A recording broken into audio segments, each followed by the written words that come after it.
I'm feeling like my old self again. Renewed, recharged, refocused, with nothing to stop me from being me. I love my job, I'm passionate about my football, I can go to another level with my football. It's over for the league. It's completely over. Like, that is just literally the league's worst nightmare. The culture of the Suns is why I came here too. What they're building with Dimmer, Mark Evans is special, and we want to create something, like a Suns family. Anderson, you've Rao, you've Miller, Jared Witts, and now Petrarca. Good night, league. Like, that is terrifying. And welcome wherever you are in this beautiful world and however you're listening to us. Thanks for tuning in and doing footy and just random stuff in this off-season on this 20th of October.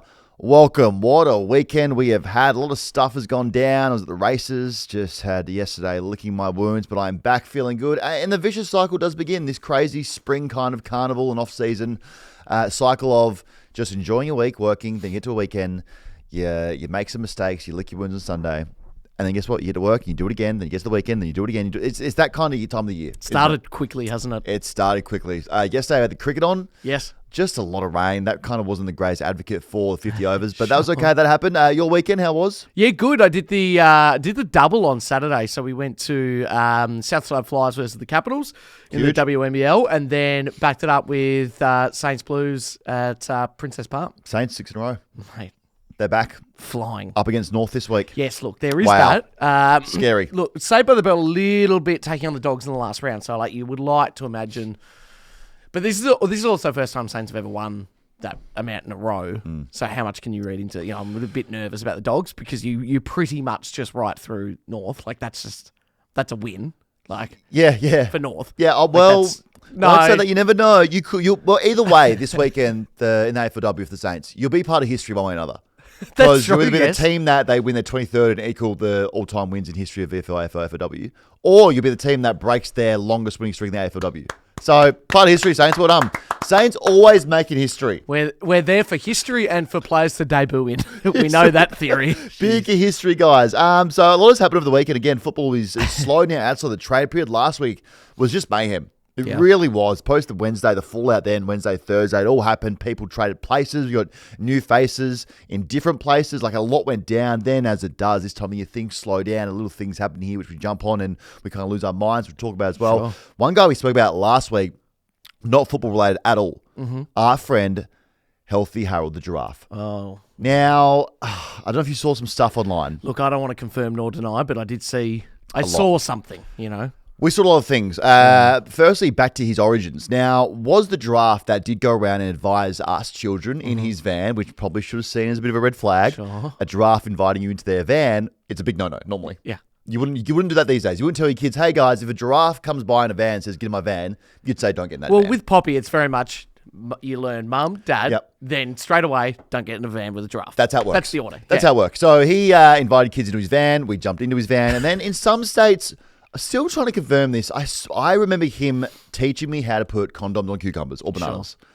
Other states say Healthy Harold didn't do that. So maybe I got the wrong van. I'm not sure. You definitely got a Harold. I got a Harold in the van. Sure. Could have been like a Timu Harold. Yeah. I'm not really sure. So this is what his life was about years ago, before the stuff we saw on the weekend. Let's just play a little snippet of what he was all about, in case you don't know who Healthy Harold is. Okay. Hi kids, do you want to meet Healthy Harold? Sim. Well, guess what? He's coming to visit you very soon. Yep, be careful. We're going to have lots of fun together, learning about our feelings, keeping healthy, and staying safe. During Harold's visit, he's going to help you learn about lots of very important things. Yeah, absolutely. Like how to stay safe when you cross the road. Nice. How to make a healthy food choice. Or how we can say thank you to our friends. After his visit, you can still have fun with Harold at home. But that was his whole life. That was the way he went about his life and how he did things. So he was very much at the highest of highs you can be in his career. A real stand-up character in the community. And then we see, as always, when these stars, they shoot to fame, there is an inevitable fall-off, come-down crash. This breaking over the weekend was unbelievable scene. So this is him before a second and third video breaks. This is him outside the courts, I think. Okay. Are you seeking rehab? Get the fuck out of the way! It was baking soda, you hear me? Baking soda! you bunch of dogs. Yeah, I said it. Giraffes don't like dogs. Woof, woof, you mutts. Are you worried about your role with school kids? So that's it. That's the last time we've seen him. Not good. Swearing at reporters, going off, woofing. Not great. And then we get the next one. Oh. But how we got to here. And this is not good for Harold, and it's not good for the image for what he's trying to do here.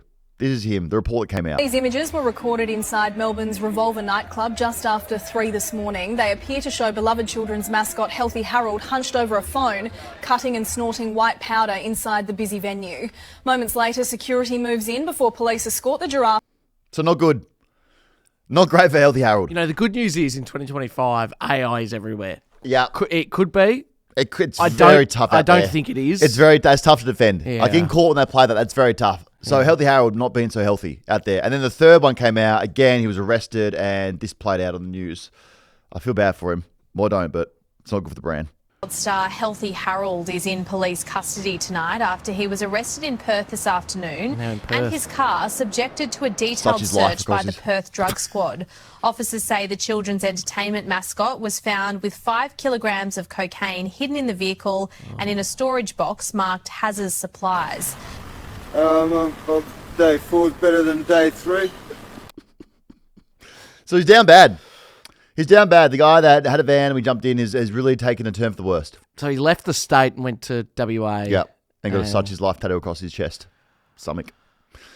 That's bad. It's tough to see, but, you know, everyone who we come across, we always want the best for, and hopefully he has an opportunity now to learn from this. Yeah. And take his life in a better direction than what it is now. And we're friends with Harold. We don't want to have to talk about this on the show. But I don't want to. You know, this is... Accountability is key here. Exactly right. We stay accountable. We want the best for Healthy Harold, so hopefully he can turn it around. Hopefully that time in the slammer actually helps him out a bit. Mm-hmm. But you're right. All over the weekend, I did see a lot of AI, and I'm not sure if that was AI. Very confusing. I don't think so. That was... Well, whatever Sora is just taken the internet by storm. Say that again, Sora. Sora. So okay. I don't know if you remember a couple of weeks ago, Jake Paul started popping up in all these AI videos. Right.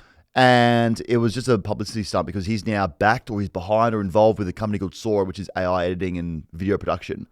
It's all over every kind of algorithm that I can have. Is your feed full of AI? No. I've got so much AI. Yeah, I mean, AI pops up. There's such a wide spectrum of how AI is used. But it feels like everyone's just using AI. Like no one's making content anymore. Because I saw a lot of golden retrievers saving falling shelves on babies or TVs. Yeah, okay. Saw a lot of that. Saw a lot of tigers jumping over fences and then like a little chihuahua or cat, bashing up the tiger and then jumping away. And then saw a lot of just made up AFL players. There's a big West Coast guy. What's his name? Can't remember. Let me try and find his name. But they made like a whole career of him retiring. He was the best player ever. In the NBA, it was heaps. Oh, was this the guy he had glasses on? Yep. Yeah. Yep. That was very good. That was good. So a lot of that over the weekend that I got. I get a lot of like AI of tracking people's careers, like even characters in films. So it'll be like born at age 0 and then they spin around and then they're, first day at Hogwarts, whatever, all that sort of stuff. All that. And then there's presidents as their country's animals. Yeah, you have said that one. I really like that one. That's a good one. Yeah. Well, there's a lot going on. I think I even saw Stephen Hawking, rest in peace, dropping into a skate bowl and doing like flips and stuff. That wasn't AI. That can't be. That's just a lot going on in the world. It's confusing out there. I mean, it's really bad, a lot of it. Like, it's AI, but still, it's pretty consuming still. You do watch it. Oh, absolutely. I must say there's some good things to it, but I'm absolutely terrified about some of these jobs. Yeah. Like, I mean, we're in all seriousness. We're in all sorts. We should next year, when we revamp everything, next year we are doing a whole new set, the whole studio that you can't see, but behind there with the golf sim takes up a lot of stuff, which is not going to be here. When we get a whole new set and it's all new tech and we've got new things happening, we're working on ourselves, we should have like an AI co-host. Well, what I reckon... Which we just throw to. Yeah, that's good. Or... do we mark a day in the calendar where we'd really like a day off? We won't tell anyone. And you see. We'll see if you can see if it's us or not. Yeah, I could do that, Sneak one in. Even like a trial one. Let's do one episode before we go on break, which is now next month because backing up Stack Trucks. Yeah. But I think we do one episode where we tell everyone we're going to drop an AI episode and you can go see if you can tell if it's us or not. Yes, okay. We won't tell you which one it is, but you'll just see. Go talk to Ash about how we do that. I have no idea about that at all. We'll figure that out. Saw him in Electric. I get it. He deserves it. Ash over the weekend. You physically saw him? Oh, no, God, no. I'd never go there. I absolutely, like, we know my rule. I don't go to clubs. But I saw Ash, obviously, with the whole thing that happened with Melbourne over the weekend. Took it pretty harsh and then had to go to Electric to Was he on his own? Let the fun out. Yeah. I don't know if he goes to Electric by himself. Well, he would. He definitely would. Yeah. He definitely would. So, speaking of things that were doing stuff or companies who were doing things over the weekend, SEN did the most SEN thing ever. So, as I've said before, when I listen to SEN, I actually do listen to SEN in the run-in most days, just to see what's happening and what's going on and just to make sure the fingers are always on the pulse. Sure. I know it's old man media, but light fingers on pulse. And just let you know, I listened to it the other day, and there was actually a crash on the Monash. Which Was is there? Huge, yeah. I haven't had an update on the Monash in a long time. Yeah, no, last week there was a crash. Careful on the Outbound. Monash. Okay, love that. Well, they did the most SEN thing ever. So Tom Boyd has I think he's got a new show there about, it started off with mental health, and he's talking about here in this how sport is good for people's health to get out. And I actually don't know what he's saying because SEN did the most SEN thing ever. Okay. We can get that fixed in time for Christmas. For all roof types, Harley & Sons get the job done with our famous guarantee on all our work. This is a social Get cut. an inspection today or visit harleyroofing.com.au for the best roof in town. Harley & Sons won't let you down. We won't let you down. Hi, it's Tony Carbone from Carbone Lawyers. Even if you're really careful, an injury could happen at any time. So they are. That goes for a minute 20. That was a social cut on just Tom Boyd talking about how just sport's good for people's health and the impact it can have on your well-being and all that. We think. Well, I don't know. All I was really, and I get it worked for sure, the subtle messaging, I think I need Carbone Lawyers. Yes, and a new roof. and a I'm new not really roof. sure. That's wild scenes. Now that is probably AI has cut that up and posted that. Look, I know Hunchy's going to make his coin somehow, but really, over Tom Boyd's segment, like we really don't need to start playing ads over people trying to talk. So that happens as well. A lot over the weekend, though, for me, before we talk about sport and stuff wrapping around. Played golf Friday. Didn't go well. Golf sim, obviously, it works. Thanks to 24/7 to put this thing in there. Yeah. They mentioned them before, should. New swing is good. Going to take a while to actually translate it onto a golf course hitting under real grass. Sure. Just hit a few good shots, which made me think, and you probably haven't thought about this ever, but I did after this. I hit a shot real sweet. Okay. Just flushed it. And you don't play golf, but when you do flush a golf shot, there's probably no sweeter sound in sport. Okay. So it made me think, what's the best sound that you can hear in sport? My number one is flushing a golf shot. Okay. An iron or your golf club head just puring a shot is my one. I also thought maybe the swish of a basketball net or the crack of a bat, baseball or cricket. I like a cricket, especially I'll go even one further on Sheffield Shield where there's less people at the ground so you can hear it really a good clearly. crack. Yeah. Yeah. Back of the net in soccer is unbelievable. Because they put mics in the back of the net, don't they? Like a real rocket. And then if it hits the roof of the net and then comes back down, that's what you like. That's pretty nice. Yeah. Let us know on YouTube. They all just in general, wherever you want to comment. Yeah. Let us know what the best. I like those two, but I thought golf shot is like, there's nothing better and you feel it. You got to get on the golf course more. Well, I was just going to say, if you've got any tips for me going for the first time this Saturday. Oh, what are we playing? Just friendly or? I wouldn't have a clue, but it's your wedding. Yeah, well, not my wedding, but going to the, I've got a lot to do there. Got a lot to do. Yes, in Denmark in WA. So there's Denmark in WA? Yes, there's a course Guten there. Tag. Well, not quite, but yeah, 100%. I like the effort. Going for the first time. And I'm going with all the blokes, essentially. Lads. So you can Dazza. imagine. Yeah. Wazza. Shitface and dickhole will be there. What up, cunt? What do I do? Like, there will be about 15 of them. They all play. You're just throwing yourself the deep end. For anyone who hasn't played golf at all, which you have never played? Never. You're going to go play with 15 guys who I assume would have hit a golf ball every now and then. Well, yeah, it's they have all wanted to do this. You need to use this thing here. So what hand are you, right or left-handed? I'm right-handed. Okay. Yep. And you're playing the full 18? No, 9. Okay, you might be okay with 9. I think your mindset... Is that just because there's less holes, or is the well, because you've never played before, you'll probably get really frustrated. Yes. Through 18 is just annoying, but to get into golf, you have to get through being really shit at the start. See, that's 100% why I don't want to do it. Like, I'm sort of thinking about just caddying. I think you caddy and you say I have beers and stuff, boys. Yeah. That's all I need to do. You don't want to be in that situation. No, that's the equivalent of debuting on a grand final for me. Pretty much, yeah. Yeah, I don't feel comfortable with that. Yeah, you got to try and get out of that. Just caddy. Please just caddy for everyone, for the sake of us, for the brand. Because all I need is like videos being sent to me going, because then I have to post them. Yeah, that's true. Like I'm not going to post a Much swing. Like a healthy Harold, we don't want to talk about him, but when someone associated, news, that we know, we have to talk about it for sure. So, Ange Postecoglou, poor guy, lasted 39 days as Nottingham Forest's coach. Yep. The shortest tenure of being an EPL Premier League coach in the history of Premier League. Not ideal. Not ideal at all. So they lose to Chelsea 3-0. I think they'd lost all their games or lost 6 and drawn 2 since Yes. he'd been there. And then they lose 3-0 to Chelsea. 18 minutes after the loss, he doesn't do a press conference. He just gets told, hey, thanks for everything. See you later. Sacked on the spot. Tough gig. You can physically see the owner of Nottingham Forest, Marinakis, leave after the 3rd goal, I think it was. There's Downstairs. footage of him going downstairs. Waiting. Telling someone, hey, this is what's happening, and then he comes back up. Because you said he's a bit of a nutcase. Mate, he's bizarre. Okay. It is the worst run football club in the world. Because they were okay last year. They came off a good season, didn't Mate, they? they're unbelievable. So what? They sacked their coach after the good season. So I think from memory, what happened was essentially in a press conference, a journalist asked, like, hey, we're hearing kind of rumblings that you and Marinakis aren't getting on. And Nuno pretty much went, look, it's between me and him, but there have been some tough conversations, yes. So he got rid of the coach that he had after a good season because they just didn't get along. But because he said that in a press conference. Oh, so then Ange comes in. Ange comes in to try and save this thing. Yeah, well, I saw that Ange said that he kind of, I thought maybe when Ange went wrong was when he took the job, he said, just give me some time and kind of framed it as a rebuild job. And I don't think that sat well initially with people. So Ange comes in, doesn't go to plan. This guy obviously is a nutcase, the guy who's the owner. Yes. And says, see you later, we're done here. Well, you got to remember though, like in fairness to Ange, like he didn't do the Spurs thing of like, hey, give me 2 years and I'll definitely win you something. Yeah. He wants a bit more time than 39 days, which I think is very valid. I think so. Like, I think so. It's completely normal. Even in fair work, you get like, I think you can't be sacked after 39 days. Exactly right. So for him to get 39 days as a coach of a team that he's never really seen or doesn't know what's going on really. It's not his team. He doesn't know any of the players. Got no idea Yep. as well. So and then he was now sacked twice in the last 4 months. Yeah. Something like that. So had the Tottenham job. With Tottenham, he had a massive budget though to do something. They were saying, and had a window where he could physically spend it. Yeah. So he's had, So it could be the last to see of Ange in the Premier League. I reckon that the Nottingham job's a bit of a poison chalice. No one take it. As in I don't think you can read too much into... Like, Ange just won a European trophy. He'll get a good gig. So you could say he'd be going into the next interview saying, look, mulligan. Yeah.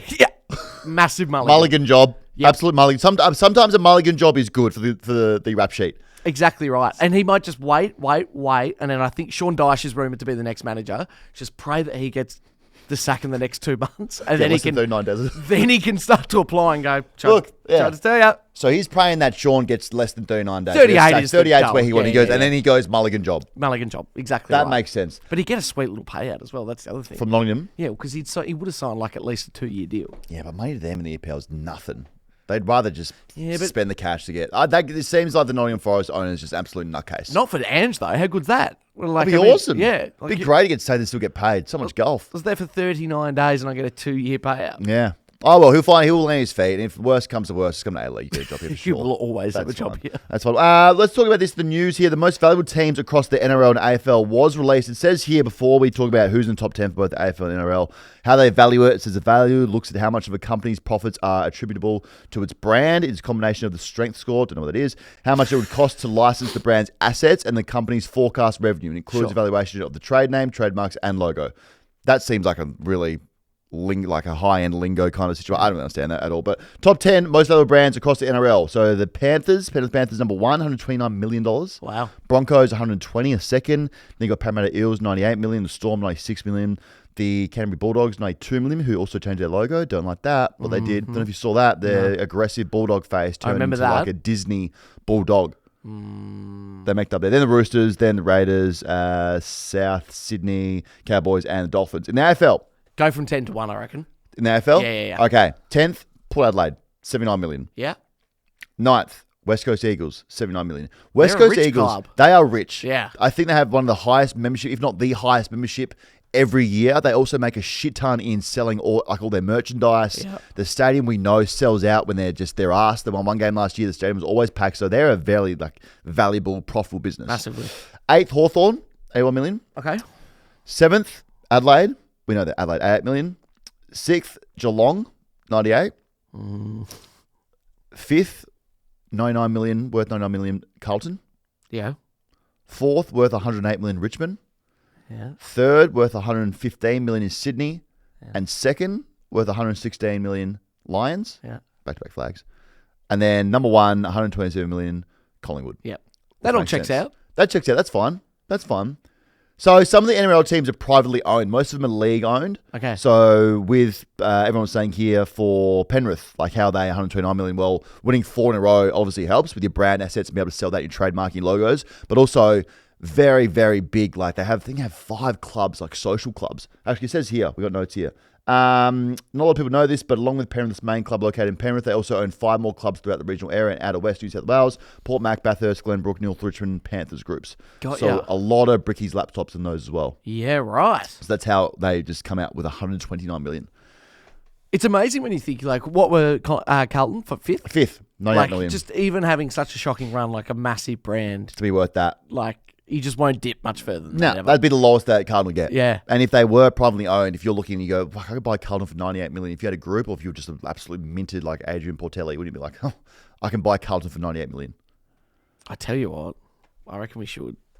We should get a little like a little stake in it. A little stake. We'll try, and if it ever does want to, they want to slice up the pie and sell off clubs, I think we should run it through the business somehow. Have you ever thought about owning a lower league team? What do you mean? Well, just owning a team. Like a local team? Yeah. Can we even do that? Yeah. How do you do it? Of course you can do it. Well, so I can go to Richmond, whatever local team is around Richmond here, and say, hey, I'd love to buy this team. I reckon so. Now we're talking. I wouldn't knock that back this off-season. We buy a team? We buy a team. Seems like an awful lot of money. But depending on what level. I'm not talking VFL. Just a lower league team that's ours. Like, genuinely, like a Rosebery Toorak. If we could buy them from... Like, we'll just buy you out. Shit all. Yeah. And then we maintain it as bad as it is. True. But we could physically own it. We bleed out the arse. Yes. And then when things go really bad, we just shut it down. Then closer. Just a tax write-off. Hey, moving on something here as well. It says the Gold Coast Suns, the Swans, GWS, and Adelaide Crows all increased brand value by 40%. Good for the expansion teams. Up. And then... Any Saints news there? Yes, actually here. The value of Victorian brands, Collingwood, Melbourne, Saints, and Eston, all dipped. So Collingwood's dipped? Dipped, yeah. Interesting. Yep, all dipped. Melbourne dipped, obviously. St Kilda, you dipped. Is that just because we've spent a lot? I think, probably should take into account how much money we spend in the off-season, how many credit cards we have on file would also come into it as well. So, interesting there to see. I mean, I think everyone was shocked there with Penrith being number 1. So, would they probably not have been if they weren't like 4-time premiers? I mean, it helps, but I think they still, like I said, they have their social clubs that have Ricky's laptops in there, and that they count that into the brand's value. Yeah, gotcha. So, they are. Go argue over that. Mason Cox and Tom Mitchell not offered new contracts from Collingwood. So now we can't say have a career because they haven't retired. No. But also, if it is last time, have a career. Have a career, boys. Have a career. Mason Cox, the big 6'11" American out of Oklahoma. Never seen football in his life 11 years ago. Some of the vision that we've seen of him in his first, I don't know if it was draft, combine, or when they went over there to pitch to him and stake him and identify him as a talent. Boy, he sucked. Yes. He could not mark it. He had the double-handed ball drop. He couldn't really run. Very awkward, as it would be, because he's never seen football before. Comes out to Australia, takes the risk to move his life. 11 years later, he's a premiership player at Collingwood. It's pretty amazing. It's unbelievable, the story. And a lot of people I know, like, you don't like what he's about. You didn't like him on the field. One of the nicest guys off the field. For him to do that, what an unbelievable effort. If you think about it, you're a really tall guy. But if someone came to you at... How old was Mason? Do you reckon he was like... He's what, 34th, 22. 22. So if someone came to you at 22 and said, hey, you're pretty tall. Here's a basketball. Let's try and teach you this. There's no way in a million years you'd be able to play NBA. No, to transfer, just be like, you should pick it up there. And then when he debuted, I think it was in the Anzac Day clash, if I could be wrong, but he debuted. It's like they debuted him by throwing him into the deepest end of the water with sharks around. And dominated, right? And it was good. Yeah, kicked one early, then got his day. Like, he wasn't out of, it didn't look like he was out of place, but throughout his whole career, like, he gets booed. He was laughed at in some of the games. He saw that. And then he used to talk shit to the opponents, which I kind of enjoyed. I like that, bringing that kind of American style of shit talking and talking shit into our game. And at one point, late in his career, had one eye. Yes. Detached retina. Very impressive when you put it all out on paper and say, this guy did this for them. Now, obviously, going to bring out a lot of American talent to Australia. I have no doubt if he doesn't land somewhere at another club, he'll be in some kind of ambassador role for the AFL, for the league, to help bring out talent here and identify talent over there. So never forget also that one prelim against Richmond pretty much single-handedly stopped the potential 4-peat for Richmond. He turned into prime Tony Lockett. That one goal, first quarter, second quarter, where he took those 3 contested grabs, kicked 3 goals, just all over the ground, best on ground. It was like he had an out-of-body experience that game. Unbelievable. I think he'd probably admit that Easy. one. And then had fans screaming out, USA, USA. So if this is the last time we see him, well done, Mason. Unbelievable. He did a great farewell speech on his Instagram, collabed with the Collingwood Football Club, just to say farewell to everyone, and really did touch a few people's hearts. Even I went there going, you know what? The memories have been great. This is what he said. Sad music. You know something sad. Hey everyone, just wanted to record this message. Unfortunately, help me not wearing the black and white anymore, and just want to send a massive thank you to all the people that have really shown so much love and care for me over the years. It's a crazy experience to look back on here. So many people that have shaped me to be the person I am today, and eternally grateful to all those who have been part of my journey. It's crazy to think that you've never heard of the sport and worked your way up through a lot of just hard work and effort, not from myself only, but from the coaches and players and the staff that have supported me, to then being a premiership player, which is pretty crazy to say.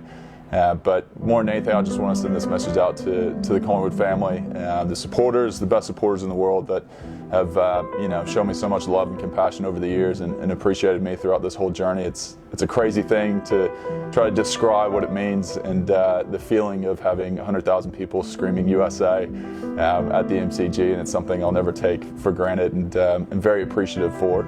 I just want to say a massive thank you for all the support throughout the years of my 11 years here at the Collingwood Football Club in the black and whites. So that's him. He loves that club. Gained a premiership, also gained a new accent. Yes. Now, very Hugely weird so. kind of twinge he has. Yeah. He's got that Aussie little twinge in there, and I go, I know you're American, but also you say some things that now you got a whole new kind of thing. I don't know what's going on there. I reckon he's more Australian sounding than American now. Massive call. I don't reckon it's a twang. I reckon he's picked it right up. Tell you what, he loves that club. He loves his country as well. Oh. We get around here. So if his last, I don't know where he ends up, but he might end up somewhere still. Like, we don't know. If I'm a West Coast Eagles, I'm probably picking up the phone. Just to inquire, just to say, hey, look, we know you're 34 now. It's, again, you're probably still struggling with some of the ball drops. That's fine. It's been a long time. You're new to it all, but you want a flag. We'd love to put you up forward. Just literally make a contest for a season. Help these young guys come through. Get in for nothing. I'd be picking up the phone and making, asking the question about it. I reckon Essendon might ask the question too. They should, just to get anyone to come in. Just players. Why not? Just players. So we'll see how it plays out. So he loves Collingwood. Collingwood love him. A person who doesn't really love his old club, and maybe the fans, well, they definitely don't love him at the moment. We've seen all the videos come out of smashing the bobbleheads, photos being smashed, Charlie's Crew's footballs being burned alive. Charlie Curnow. We know that the club, every club outside this one, the relationship between Carlton and Charlie, every club who had a player farewell under any kind of terms, sour, not sour, just moving on to a new phase, they got like a nice little farewell post. Some got videos and a nice caption there that was lengthy about how much you've done for the club, and amongst how you feel if you're the fan of that club and your players leaving. There were a lot of nice comments saying, look, probably the best, farewell, whatever, thanks for everything.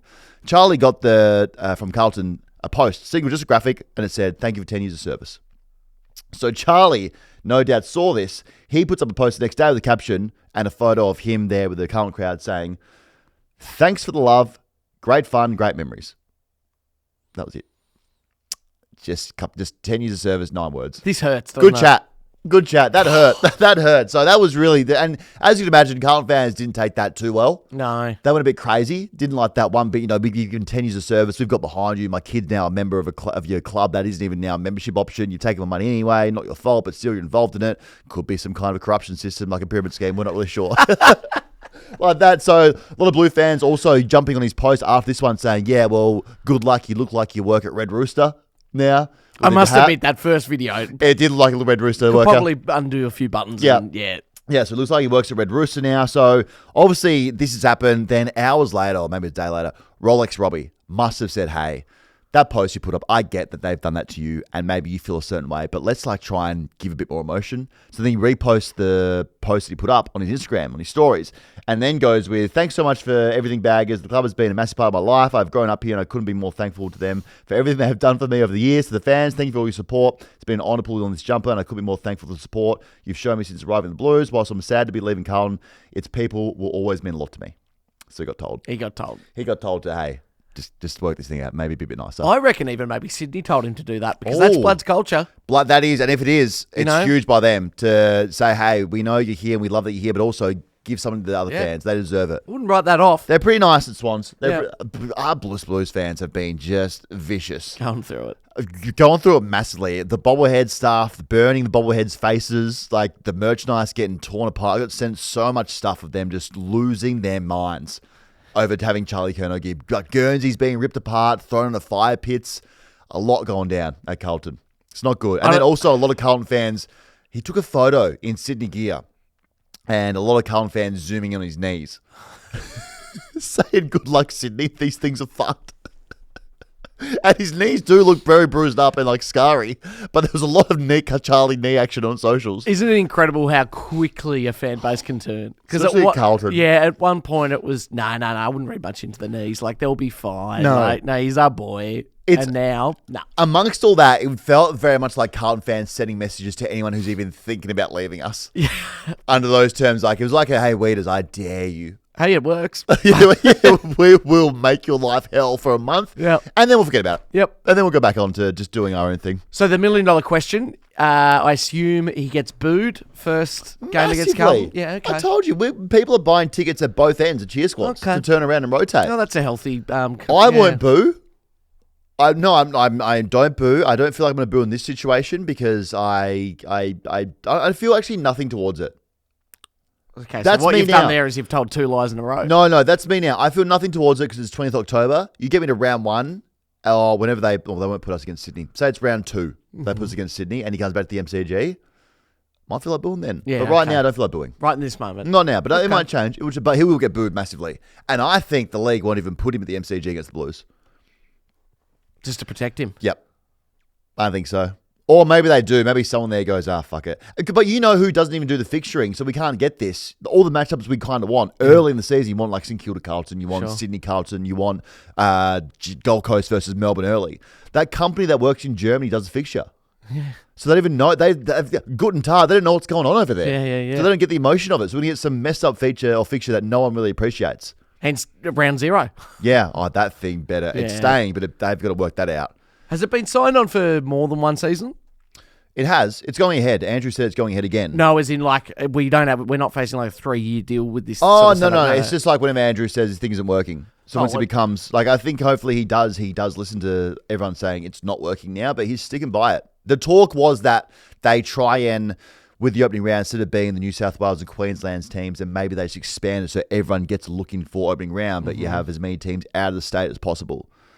But just give everyone a game opening round. Yeah. It's not hard. Like, I don't care where you play the games, just play them anywhere and make sure everyone plays. Because the thing happened, like we saw this season, you just have all these games that are all out of whack. Yeah. And then you have a game that in closing round, which made no sense due to weather circumstances. But then halfway through the season, you've got teams that have played less games. The ladder makes no sense. Just get everyone playing at the same time. Yeah. Sure, we can do that. So Carlton also, Simson and Carlton, they're making moves. So obviously Carlton get rid of Charlie, or Charlie leaves us. We didn't get rid of him at all. They're making moves here. Travis Boak joins us. Great get. Happy with it. Happy that. Joins the football department, and it feels like we're turning into Port Adelaide a little bit. Got Michael Voss from him. Now we get Travis Boak. Chris Davies now the footballer GM. I think we've got like a football trainer as well. Yes. We got 6 first round draft picks in our back pocket as well. Brad Ebert's there. Yeah. I know what's happening here. Zach Butters play. It's a Zach Butters play. I think we got Lee Adams as well, like a midfield coach that was at Port. Everyone's saying the signs are pointing towards. There's a reason why you got so many future firsts coming up for 2026. Zach Butters coming to Carlton. Welcome, Zach Butters. Yeah. Carlton. Now, he doesn't follow me, but when he does, I'll be at Icon Park to welcome him and say thank you. We're getting Zach Butters will be a Carlton footballer in 2026, playing for 2027. The only thing would be, would we not think, though, that he's desperate to leave Port Adelaide? Is that not? So you wouldn't really want to then leave to go to another, remake Port Adelaide? That's all. I'm saying. I'm not against getting Ken. Well, if it gets it over the line. If say we're looking at, Carlton 3-10 after round 13, 14, I'm going to pick up the phone to Ken Hinkley and say, hey, come on down, bring those wings, brother. Start flying down here. Can't do a worse job than Voss, surely not. No, that guy sucks. I like that he has a good time in the off-season. He dances, but coaching-wise, boy, he stinks. Where was that video? In Adelaide. I think I don't know where it was, but he was really up and about then. Really? Must have been about the Charlie thing. He was one drink away from the tie being around the head. Yeah, that's like when you know that really kind in his of way. So yeah. I pray for Vossi that he actually does come up with a game plan this year. Of course he do. I know Ben Ainsworth doesn't want one in the forward line, but Ben, we need one because this season sucked. Hopefully they're putting some plans in place for when they get back next month to be like, all right, last year, wasn't great. Things didn't look like we had a system. There was very much to just kick it, fuck it, Charlie or Harry's down there. Let's try and maybe come up with some kind of system that works for us to win games. That's what I'd like.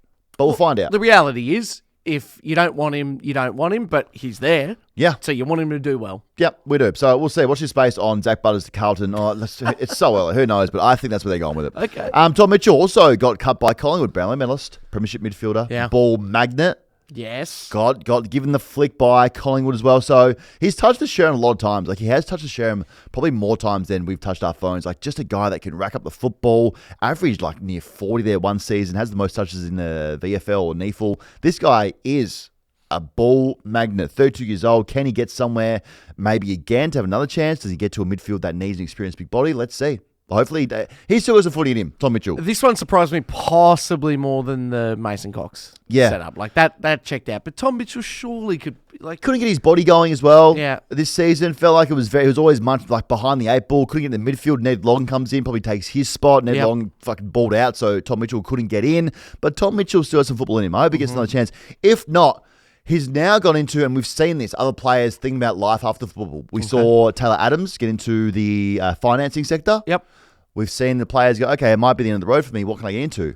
Now, Tom Mitchell's giving out business advice. Here we go. If you're a guy who's looking to get in the business world, Tom Mitchell might be the guy to listen to. Lesson number 2 I've learned in business, and this piece of advice came from someone who's very successful, is to work hard but also work fast. And by this I mean get back to emails as quickly as possible, get back to text as quickly as possible. You don't want to be left at the bottom of an inbox. So the faster you move, the more momentum you can keep. Good advice. Goodbye football, hello business advice. You want some more of that? You go. Okay, well, another one? Absolutely. That's lesson number 2. What's the latest lesson he's given out? This one, here we go. Lesson number 3 I've learned in business is to always say yes to invitations and always show up to events. You never know what can happen. We've just shown up at Foot Locker in Melbourne. Looks like we're about to get 5 minutes with Kevin Garnett for ball magnets. Huge. I've taken the advice on. I've now, every time something pops in my inbox, I just delete it. Don't even read it. Yeah, I was going to say, there's no way you're saying yes to invitations. No. Oh, no, I'm not saying yes. Oh, no, I'm very much a no guy. Yeah, no. But I take the advice on. Where was he in the first one? Was he at a skate park or something? No, in the first one, he's at paddleball in Bali. So he's taking on the business world. So you want him. Look, I get the ick a little bit because it's got the sort of the LinkedIn vibe to it. Yeah. Like, I just proposed to my girlfriend and here are the 3 things I learnt about. Yeah, you know? Big LinkedIn guy. Yeah. I like it. 3 lessons I learned about proposing. Proposing. Yeah, get your knee ready. It is hard when your knee touches the ground. The squatting will need requirements of working. So cringe. Well, let's see. He's either going to be on an AFL list or he'll be giving out some business advice somewhere. But I'm all in either way on him. Well, you know what? This is concerning for us though, because this time of the year now, we start to see how many of the players go into this space. Yeah. A lot coming in. We gotta shut that down quick. Yeah, we gotta make sure that we gotta really be careful here. Do you really want Kevin Garnett on your podcast, Tom? Guys, let it go. It's not that big, whatever. Boring. No, just keep talking about like Healthy Harold or something. Yeah. People love that stuff. Go into that world. Someone who does need business advice. Okay. Probably pretty quickly, and I don't know if it's from Tom Mitchell or not. Clay Oliver. Jeez, had a big weekend. Old Clary. Fine. So left Melbourne very angry, then started going to the reporter when Mitch Cleary doorstopped him at the departure lounge at the airport. Yeah. And then he obviously told him to get fucked at the airport. That way the news. He just hates journalists. Yep. That's what we're finding out. If you're a journo or a reporter, Clay Oliver, even if he hasn't met you, hates your guts. Yep. And Sench broke the news that Tom Morris was potentially leaving 9 to 7. Obviously, very slow news. But then Harley Reid was on a flight. So he sees that the news broke out, Tom Morris might be leaving. Harley Reid puts up this Instagram story saying that, what's it here? The quote, can confirm Tom Morris flying to Perth, potentially meeting with 7. Out of nowhere, Clay Oliver, I don't know if he was tagged in this, but he screenshots that and then puts on his story of Harley who said that. Over the top, he puts text which overlays says, tell Clary to fucked while you're at it. So, forgot to put get in there. And when you are insulting someone, always important to get the words right because then you have to, it's a whole thing if you get it wrong. He looks panicked now, doesn't it? It was really quick. So, he meant to say, tell Clary to get fucked. Sure. On his story. And we all went, holy shit. Clary is on some kind of revenge arc where everyone's in his way. You'd think maybe the Melbourne Demons would be the number one priority or who is getting his way, who wants to take his anger out. Nah. Just any journalist who is thinking of talking about him or saying things, they're in his warpath. And he's either going to be so fueled by this that he wins a Brownlow and takes Giants to their first flag, or he just has his ongoing thing where he hates journalists and that's his next career move. I don't want to say I know which way that one's going, but, So he does that. So then the next day, found another target. Just couldn't help himself. Got wind that Tom Morris was saying something about him on one of the shows. This is what he said. We've got it here. This is what he said about Clay or Tom Morris, which absolutely baited Clary. Jack Steele is a similar age, slightly more reliable, better character Clayton Oliver. Like, that's why they've done it. They've moved Clayton Oliver because they were unsure about his character off the field, and they brought in Jack Steele, who's got an exemplary character. He just wasn't fitting in at St Kilda. I agree. It's the most underrated story of the trade period that St Kilda's moved on its captain, and we all go, oh, yeah, that probably makes sense. They don't even have a captain at the moment. It's probably going to be Cal Wilkie. So he says that. So then Clary puts that story up, or that clip, and goes, seen and heard you do a few questionable things off field, chompers. Shh, emoji. Then tags him at Tom. I love when you talk shit and you tag someone. Yeah, I you can't mean respect. business. Yeah, it means you want him to see it. Tags him and says, questioning character of a player, pot kettle. And then goes again with an article when Tom Morris was sacked for his sexist and homophobic comments. And then says, exemplary character, this is his caption, exemplary character, what a role model. Clary is just going after everyone. That's not pissing about, is it? He's not mincing his, well, he was because he got one of the words wrong, but he minced some of his words by accident. But he's not missing anyone. If you go after him, like, if I'm a reporter or a journo, just not worth it. Do you feel comfortable even talking about Not this really. right now? Yeah. No, I just know that my head's going to be somewhere with some text about, hey, you're an arsehole. This is Nick Revolt kind of areas right now. We haven't had one of those in a long time. This feels like it. Like, that's where we're at the moment. And also now reunites with Jesse Hogan and the Giants, who very much hates Tom Morris as well. So Giants are getting a bunch of bad boys. Either works where they turn them around like a Geelong culture, or they just end up hating everyone and then they do a press conference again. There's a lot of time. Geez, the green room's about to get a real workout. Oh, mate, Jacob's on his hands full. Yeah. Jacob's going to be like, oh, guys, I can't make these memes and take the piss out of everyone because there's a lot going on here. Yeah, I can see actually that, getting off the track and then coming inside and Clary just hunts Jacob down going, hey, what do you reckon about this? No, mate. Yeah. No, we definitely can't post that. What do you remember this post? It's just my nuts. Yes. There, and I've tagged every journo inside my nutsack. And I've got one ball's on Mitch, one ball's on Tom. What do you reckon? Yeah, so this is a photo of Jesse who's bent over. Yeah. And he's spread his ass cheeks. And we've just tagged every network and we said, eat this. What do you reckon? Massive year this year for random feuds. You've had a couple? Yeah, well. BT, Kane? Yeah. Who's next for you? Well, I didn't get into one that I thought that I didn't even know I was in this one, but I put it on the Zach Merritt stuff last week. Yes. When he didn't get through, and obviously we have to report what's going on in a certain style, and that pisses people off every now and then. I didn't know I was in this until I was on the golf course. Alexandra Merritt commented on the post I said. And who is it? Partner? Zach Merritt's partner. Got ya. And said, it's not great, Dan. Now, I could have told her that's not a great thing for you because I know what it's like in those comment sections. That's not going to go the way that you think it's going to go. Then 7 News broke out about how her and I have a feud. No, we don't have a feud. She just hates my guts. Okay. That's a one-way street. So she was saying it's not good, your post? Not sure. Probably the whole situation. But even then, people just said, this is very weird that you're even getting self-involved with this. Like, you can very much just ignore it all and we're all good here. But she got involved and then, yeah, it wasn't good. Any correspondence with Zach? No, Zach would hate me as well. He hasn't blocked me, but I could guarantee he hates me. They both hate me because one time when he put up the Lamborghini, we called him Mr. Lambo. She was like, can you not put him driving in a Lamborghini up your story? I was like, well, he's driving a neon Lamborghini. Everyone's going to see it anyway. I'm worried. Like, what? Yeah. Didn't he post that? He posted it. He posted himself in a neon green Lamborghini, and I called this guy Mr. Lambo. And then, like he's having a Lambo. I'm not going to talk about it. So they hate me. The Merritts hate me. That's bizarre. Well done, the Merritts for hating me. It's huge. Well done. So Merritt hates me. Zach hates you. Zach and Alexandra. Zach Butters hates me. Yeah. Ivan Soldo hates me. Yeah, Rui. Oh, no, but back with Rui. We're back with Rui. That's all who hate me at the moment, I think. That you know of. Oh, no. Then we've got Carlton. Carlton in general, they do. They do hate me a lot. Yeah. So also sent out the memberships to Charlie's crew, so a lot of people are pissed off about that as well. They sent them out, invitations? Yeah, no, they sent out the whole crew, the pencil cases and everything. Oh. So that's good. Brand new Suns rolled out Christian Petrarca in their colours.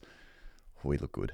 He looked really good. Sorry, D's fans. He just looked amazing. Now, a lot of D, I think Ash was sending him the photo, but also he blocked out his torso, so it kind of felt like he had never left Melbourne because it's still red on the shoulders. and red socks. And Ash was saying, no, look, he's never left. It's all good. And if you look at the crowd, they'll still be the same. Like, no one's going to be in the crowd. It feels like he's very much at Melbourne. And I said, oh, but the sun's out. He said, okay, well, I don't talk about that. Yeah. So it looked like he very much was still at Melbourne, but he looked really good in the red. He did. Looked really, really good. And just looked big.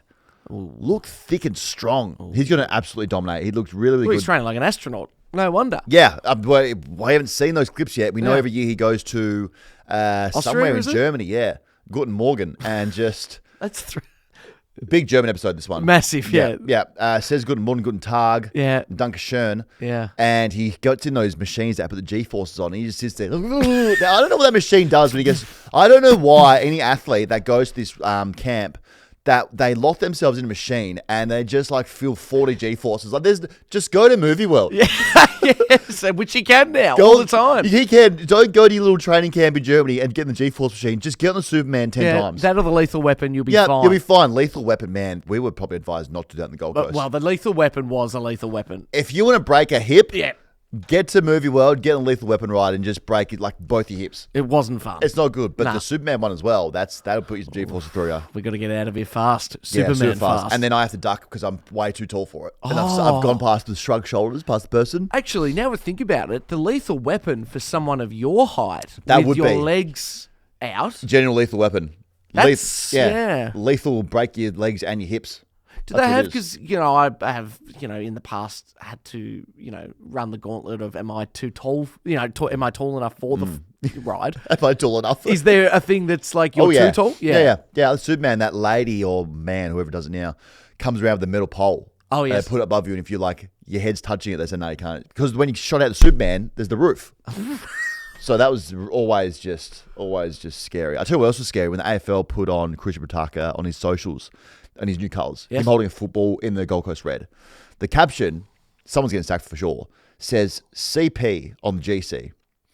Now, there's one way to get Gold Coast police at your venue really quickly when you put CP on the GC. What does that mean? Think about what CP might stand for if you're in a certain industry and you want police to roll up really quickly. Oh. So that's the abbreviation for it. Is that what? Yeah. Oh. So they ran with that, an abbreviated term for something else. And that's a surefire way to get the police there. So they ran with that and then took it down real quickly when people say, hey, you might want to rethink this whole caption here. Man, that's terrifying because I didn't know that was what, the code is. No, a lot of people did. A lot of people said, hey, guys, the CP is abbreviated for something you probably don't want to be abbreviated for. Maybe you should change this thing. It came down real quick.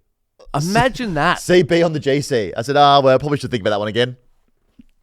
AFLW's getting sacked for sure. Oh, and it's just someone like an Ash. He'd have no idea. Call the police. I know. Oh. So that's what that. So not off to great start for the AFL. I've been up there on the GC releasing. Well, it could have been someone, flipping cars into paint. Could have been. Or making soda. No one knows. That's, like I said, they hacked again. Yeah. That's a way to get out of it as well. Let's look at some stuff happening overseas. Players just doing random things. They are on off season, so no doubt they'll be doing random things popping up everywhere. They are pretty much, we know they're popping up everywhere. Matt Rowell. Mm-hmm. We got to embrace how random Matt Rowell is. Mm-hmm. Like, we really do. Regardless of Brownlow voting, which he deserved to make up the AFL, and that's a whole different system, but let's appreciate this guy just being random. Oh, yeah. Gets the Raw Dogs out pre-game, then eats grass, and on the weekend, we just see him pop up at a random Japanese baseball game. Yep. Beer in one hand, fist pumping in the other. That's awesome. I love him so much.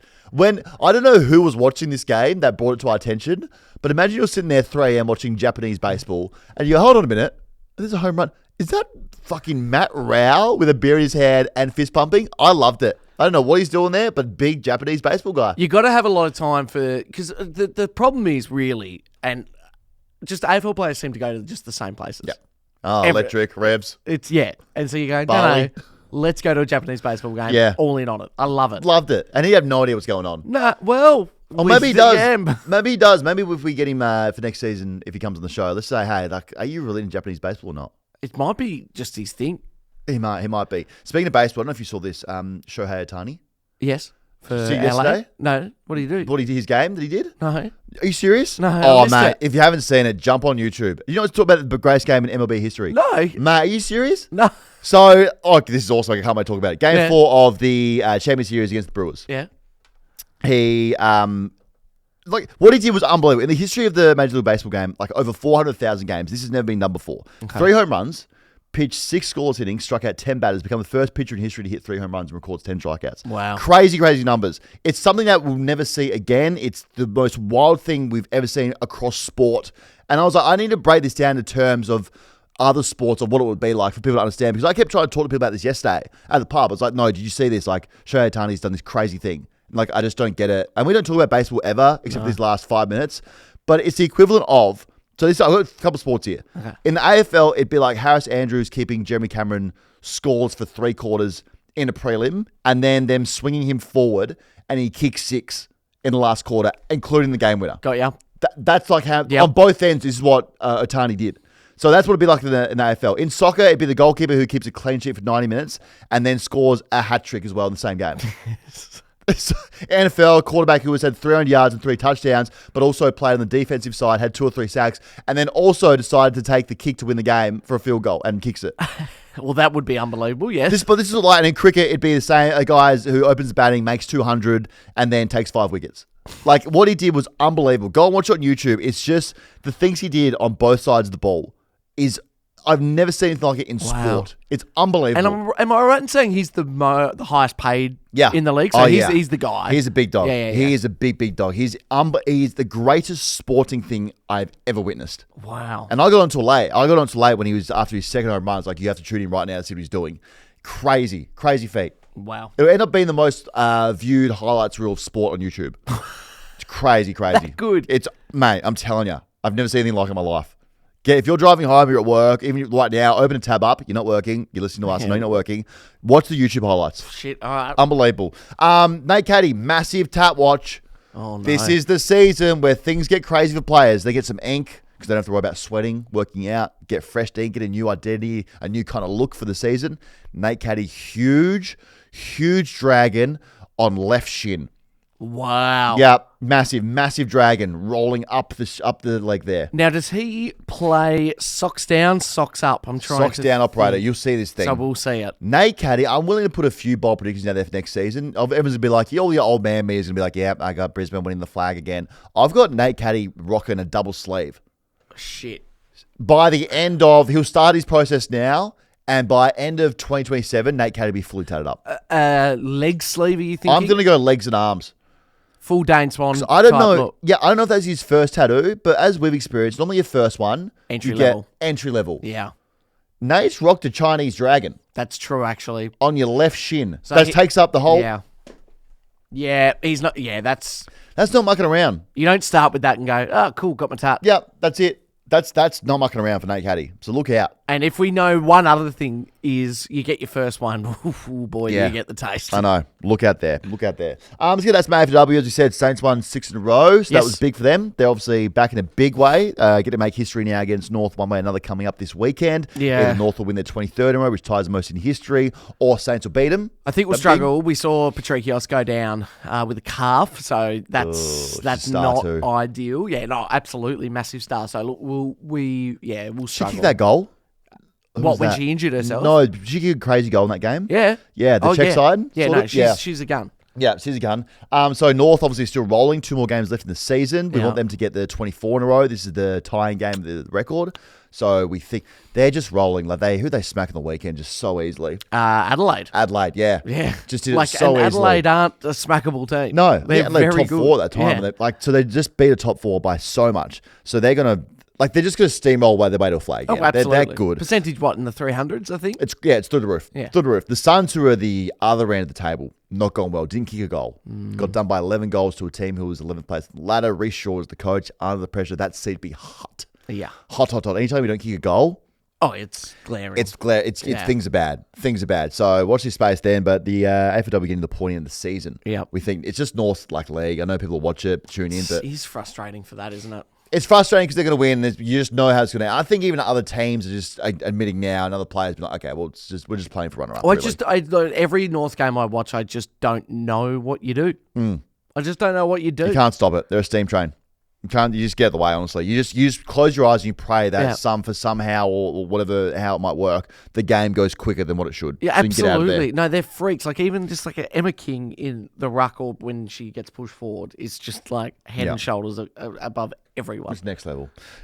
So that's what's happening across our world. And thanks for doing football with us. We are back on Wednesday to unpack some more things that happen around the world. Hopefully Clary has a go at someone else. We can talk about that. But ideally. Thank you for tuning in. Let's hope Healthy Harold gets himself right. We'll see you on Wednesday to do more footy.